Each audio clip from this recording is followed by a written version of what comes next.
unatumia beshte yako unamwambia sasa enda kajaribu kumchumbia bibi yangu uone kama anaweza kubali. Yani mpenzi wangu katuma mtu mwingine kukujaribu. Ajaribu, hapana.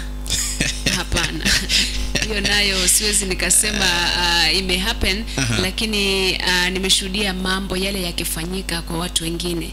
Unapata kwamba mimi namtuma mwanadada fulani, alafu namwambia enda jaribu mume wangu ama mpenzi wangu, ama the other way round, mwanaume anatuma mwanamume mwenzake. Then at the end of the day, sometimes unagundua kwamba yule mwanadada ambao umemtuma ameanguka kabisa, yani wamekuwa perfect match. Sasa ikifanyika kwamba wameoana ama wameanza mapenzi, utafanyaje? Utalaumu nani? Unajua ndio kuna mingi yanatokea. Kuna wale huwa waaminifu, unamtuma ndio enda kamchumbie bibi yangu, kisha akikubali uje uniambie amekubali, kisha nijue kwamba bibi yangu pengine si muaminifu. Sio hivyo. Unajua ni tofauti. Unajua labda umeoa, sivyo?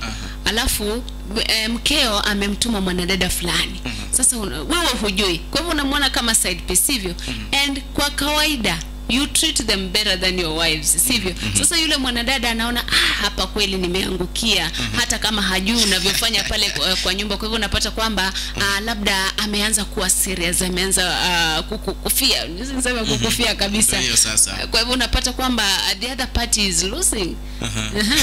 Kisha unampoteza mpenzi wako. Lakini by the way isha happen, unagundua kwamba mwingine anasema unajua mimi nilitumwa na rafiki yangu niende kumjaribu mpenzi wake, lakini sasa hivi tuko na watoto 3 na tunazidi.